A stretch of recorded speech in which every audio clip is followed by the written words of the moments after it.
A new year, a new arc, a new villain to focus on. When I started doing these retrospectives, I was so worried that I wouldn't be able to maintain it, that I'd eventually run out of things to talk about, or I'd just end up getting repetitive. I quickly stopped worrying about being repetitive, as you've probably noticed by now. I will say the same thing in every video, it's fine. But going into the tournament arc, I'm definitely worried about that. Because Guy is such an interesting villain, and I love him, and I'm excited to talk about him. But I'm so worried these next few videos are just going to be, I love HOROBI and FUWA so much. Guy is so bloody cool and creepy. For God's sake, Adato, human gear are allowed to be upset that humans are treating them so awfully. So if that ends up being the case, sorry. Though, let's be honest, on all my videos, basically, I love HOROBI. For God's sake, Adato, do something. Oh, FUWA's being nice. And I mean, if you made it this far, then that's your fault, not mine. So, the very first thing we get is Adato and Izu wishing us a happy new year, and warm wishes and everything, and that did not age well, did it? This is not remotely important to the analysis whatsoever, but it was so much fun getting to see a map of all the ZAIA branches and seeing where our closest branch is. And we have one in England and Ireland. Like, why is there such a huge cluster in Europe, actually? ZAIA, go away! In the Metropolitan IV cinema, which I may or may not have disowned at this point, we'll see, we're shown 6 computer screens of 6 different flags representing where each ZAIA president in the call is, and there's, hopefully I don't completely show myself up at this point, but there's Japan, Canada, France, Italy, Germany, and the UK. And just leave us alone, ZAIA, oh my god. I need to know more about ZAIA, actually. As a company, this show introduces so many interesting things that are then never gone into. I want to know about the little things that you show me, like, what are the origins of ZAIA? Is ZAIA European, actually? Because, like, England and Ireland, people usually look at that little clump in the corner of the map and assume it's all the UK and don't take Ireland into consideration, but if ZAIA was a company that originated in Europe, you know, before Brexit, being in London and Dublin, I assume, makes sense. Anyway, I mean, I'm asking, please remember, I have a memory like a sieve. There may be some kind of throwaway line or a piece of information on a computer screen that answers these questions. Side note, don't take a shot of a computer screen as proof of things, okay? Or that means half the Heisei universe is dead. Like, oh, FUWA not showing up on the screen means he's canonically dead. Well, I guess Gates and Skyomi are also... What the hell was that kind of pronunciation? I guess Gates and Skyomi are also canonically dead then, and Date and Ren and just pretty much everyone. They're all dead. Everybody's dead, Dave. That one shot of the screen does not mean anything. Come on. Anyway, back to the actual episode. Adato does not have a plan to combat this TOB. He's been asked about it.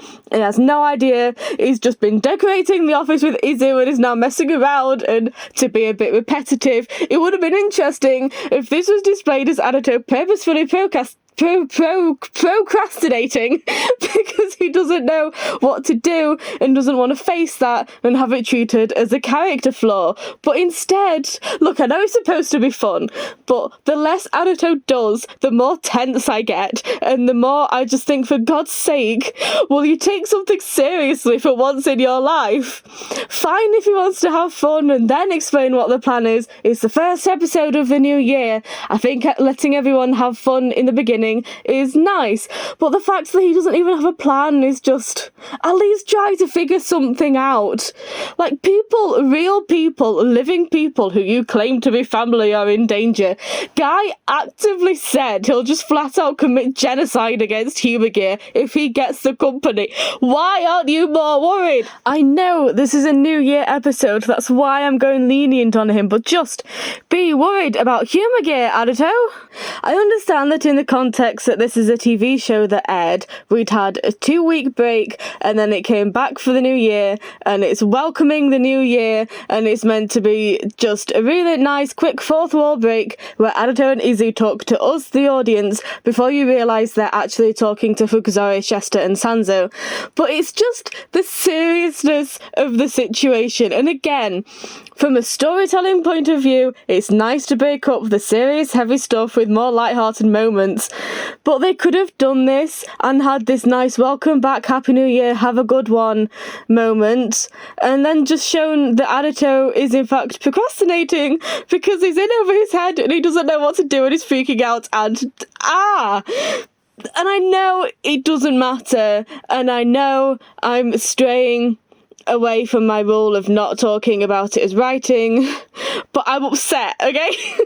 I'm upset, I feel personally attacked and betrayed, and I'm not being polite anymore. I've been so nice, and then the V-cinema happened, and I'm not being nice anymore. Just even one line from, not even Adato, but Fukuzori maybe saying, procrastinating are you, would have helped. And honestly, I think if Adato didn't have form for not doing anything and not taking things seriously and never having that portrayed as a character flaw because Adato is oh so perfect, I wouldn't even care about this. Like, why can't I just enjoy a nice moment? Oh my god, please stop me, this is getting out of hand.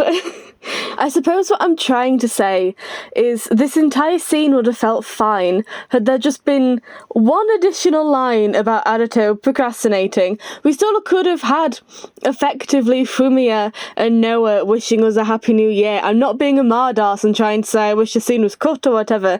I'm not. That's never going to be where I'm coming from.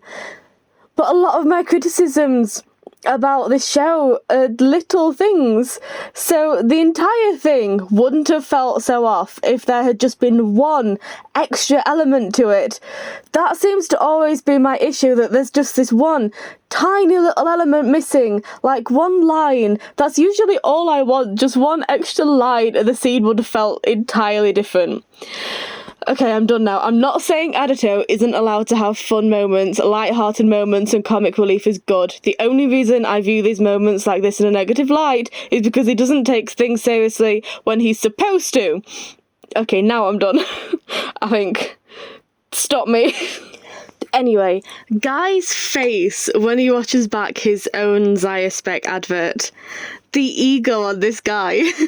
The whole point of that was to tell Adato that thanks to him their sales have gone up, and the advert was playing via a hologram on his fancy watch, and it was pointed at himself, not Adato.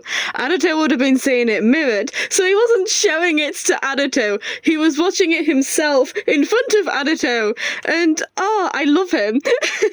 Sales have increased by 724%, and Adato just completely casually says, not by 1,000% then, while looking at him for a reaction, and okay, Adato, that was legitimately funny, I'll give you that one. And Guy officially puts forward the idea of the long-awaited tournament, Humour Gear versus ZAIA Specs, and if Humour Gear win, he'll revoke the TOB, and Adato accepts. It would have been nice if he'd have just looked over to Izu and said, this affects you too, what do you think? Or something like that. If instead of just quickly making the decision himself, he'd have discussed it with Izu. It would have said a lot about his character to value the opinion of his Humour Gear secretary. It would have given Izu a voice and a chance to actually have an input in things. And it would have just brought Adato down a bit because, as I said, the outcome of this affects the lives of every single Humour Gear out there, so Adato valuing that and wanting a Humour Gear's input would have made him a lot more sympathetic in comparison, because right now it's just two humans arguing over the fate of Humour Gear, while Humour Gear is just kind of going along with things, being dragged through it all. It never feels like Humour Gear lives are at stake. It feels like it's purely about the company. That's not why their priority should have been. Why is nobody reacting to the very real threat of genocide? Am I the weird one here? It could have just been a nice moment to include a Humour Gear in some decision making and to not keep Adato on a pedestal above Humour Gear. Like, it could have gone towards putting them on just a little bit of equal footing, like it very much should be, and I really expected out of a series with such a quote-unquote perfect and saint-like protagonist.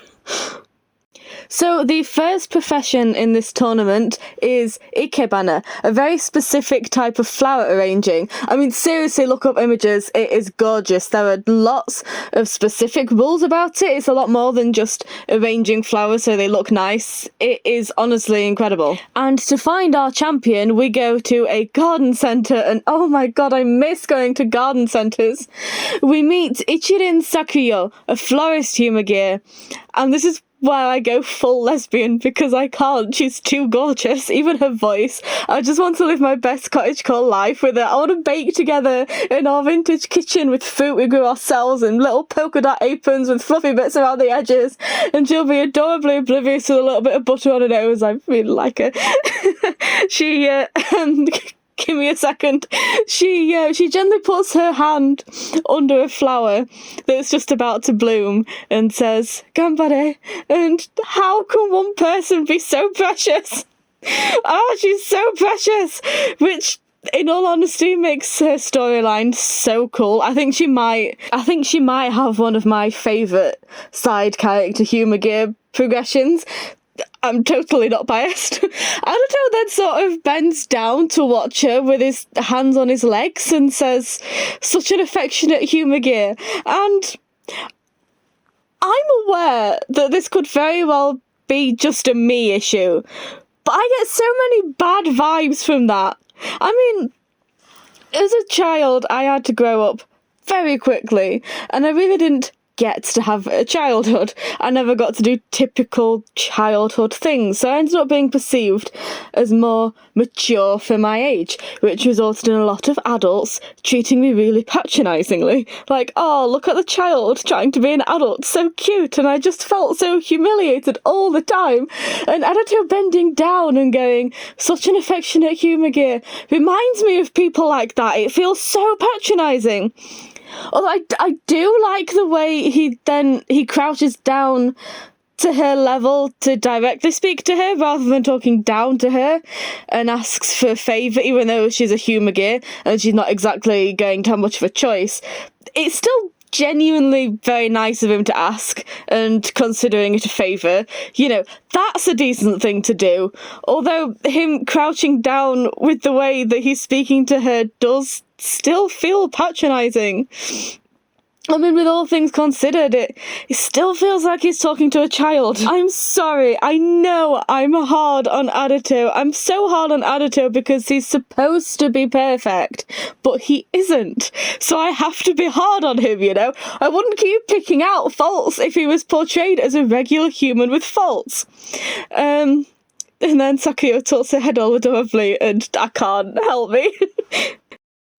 So Guy then goes to his, I am completely blanking on the word, person that he is going to put forward in the tournament. And on the one hand, Guy went to somebody who is known for being very good at Ikebana. I mean, this guy is the head of this esteemed family in the Ikebana world. He's definitely going to know what he's doing. Meanwhile, Adato is asking somebody who works at a garden centre, and it's a strange setup to me because, I mean, wouldn't a better display be to ask two complete novices? Like recruiting a humagir who has absolutely nothing to do with nature at all, and a human who's never even so much as smelled a flower? Or you take an expert human and an expert humagir, people who are supposed to be on the same level, surely? Because even this, she works at a garden centre. She's never arranged flowers into an art form before. And the thing is that no amount of downloading information is going to make an AI perfect at this. I mean, you've probably seen all those stories where an AI is fed all of those Harry Potter books and writes their own, and it's hilarious because being fed information doesn't mean you're able to do it. Whereas this Tachibana guy is an expert on Ikebana without the ZAIA specs, so what are you proving, really? That somebody who's widely known for being an expert in the art of flower arranging is better than a humagir who works at a garden centre who did a bit of studying? I know that the ZAIA specs are supposed to be enhancing his skills, But he's already got so many awards in Ikebana that I have to wonder, does it really matter? If you're already at the top of the game, is there really much more that technology can do? And if you need technology to be able to say that this is actually perfect, then is there really any point? On the other hand, it seems like it's very much set up as a sort of underdog story. We meet Sakuyo, who's just this really sweet, gentle person in a humble garden centre watering some small, delicate flowers, and then you've got the esteemed, I'm not sure what his name is, but he's got a wall of awards and he's actively arranging flowers as they speak. But anyway, that's just my opinion. It's not, I know it sounds like I was just criticising it, I'm not, I really like it. I think it's great the ways they manage to show how much more on top Guy is. Like, Adato is going to a Humage who works with flowers, and Guy is going to the most esteemed flower arranging person he knows because he has the contacts to do that. And it's like, even while they're competing, Guy is leading everything. He never feels like he's on the same level as Adato. He's always one step above, at least. I should have saved this for the lawyer episodes, actually, because it's a lot clearer then. I really love this competition, by the way. I love just watching it. Like, Adato is acting overconfident, saying they'll never lose to the likes of ZAIA, really needing to voice his confidence, and meanwhile Guy is just sitting there watching with the most egotistical grin on his face. Like, there isn't a shred of doubt there. The Tachibana guy is quite expressionless. He's just there to do what he does best, and that's it. And Sakuyo just has the briefest of smiles when she's placing the flowers. She has such an air of serenity around her. I feel bad for her, actually, because Humage, of course, don't get to say in what they do in life, but she's clearly so at peace doing this. She's having so much fun that I just feel like she's going to get bored going back to work in the garden centre after this. Meanwhile, I don't know how to do this because I'm still working my way through an entire analysis of the entire HOROBI and FUWA show trademark, and I don't want to repeat myself, so just know that whatever I say here, I'm fully intending to get into even more depth later on. I mean, I am analysing body language in that video. I will overanalyse every inch of this if I have to. FUWA is pointing his shot rise at HOROBI, saying, "Never thought you'd reactivate." And I need to know how they got to this point. Because HOROBI was lying down on his side, but now he's on the chair. And FUWA definitely didn't pick up his dead body, plonk him on the chair, and then go like, "Oh, you're alive."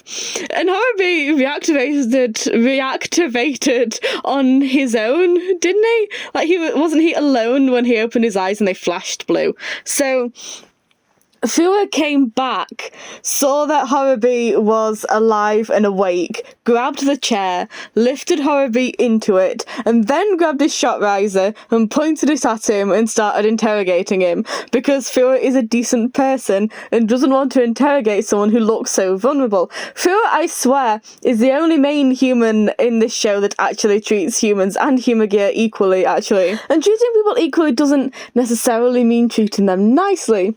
But throughout the course of the show, he's shown that Humage aren't all evil killing machines, actually. And then he sees HOROBI, who's supposed to be his destined enemy, looking really vulnerable and non-threatening. And he's changed as a person, and he's now at the point where he is treating them equally, because if HOROBI was a human, I fully believe he'd be going about this exactly the same way. And if FUWA really did regard Humage so poorly, if he really did think so little of Humage, he never would have bothered to make HOROBI of all people comfortable during an interrogation. And surely there are easier ways to find information too. I mean, Adato and Izu were able to learn so much about HOROBI by looking through Ikazuchi's data key. Surely they could just deactivate HOROBI and root around his memory or whatever, but FUWA's taking the time to ask him questions and let him answer. Again, I don't want to go into too much detail because then there won't be any point making the other video, but I've been waiting for this moment. FUWA asks HOROBI if he's still got friends running around, and HOROBI doesn't answer, which is notably strange to me, because HOROBI usually does answer questions. That's why it's so chilling when he doesn't answer Jin after shooting Izu, or when he takes time answering the arc before being blasted through the wall, because HOROBI usually does answer questions. But I don't know what to make of it other than it's strange and I noticed. FUWA then yells, "Answer me or I'll tear you apart," and HOROBI says, "Help yourself," which really just reinforces how little HOROBI cares about himself. HOROBI, for all intents and purposes, is supposed to be dead right now. Of course, that's where his mind is going to be. HOROBI's purpose is done now. He doesn't need to worry about himself because the arc has no need for him anymore. He's done what he's supposed to do. FUWA can kill him if he wants, it doesn't matter. Others will still inherit our cause even after my demise, as long as humanity exists. I will go into this a lot more in the other video because there's way too much to say. But this is a really interesting line and I love it. Because on the surface, obviously that sounds like a threat. Their cause is to destroy humanity. So for as long as humanity exists, there will always be human gear out there ready to kill you. As long as humanity exists, we'll exist, and your lives are in danger. If you don't dig into it, that's purely what it sounds like. But when you understand that in actuality the cause was always supposed to be creating a safe world for human gear, and the arc runs on genuinely true negative data, and as far as the arc is concerned, and therefore as far as HOROBI is concerned, human gear can never be safe as long as humans exist, and nobody really tries very hard to prove to HOROBI that that's not the case. That's why I love HOROBI and FUWA interacting together, because if there's any human out there that can show HOROBI better, it's FUWA. Not Adito, who believes all humans are perfect, but FUWA, who is living proof that humans aren't perfect, but they can change. Because that's what HOROBI needs. Not someone to tell him the arc was wrong, but someone to tell him, okay, the arc was right, but it's not that simple and here's why. Not just dismissing HOROBI's own experiences, but broadening his horizon instead.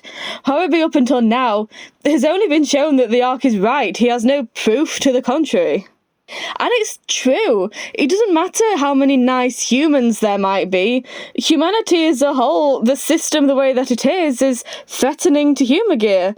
Human gear are treated horribly, and it's legal to do so. It's contractually encouraged. It's not incorrect to say that humanity is not beneficial to human gear. When even the perfect protagonist is perpetuating slave labour, how can anyone deny that humanity is inherently damaging to human gear?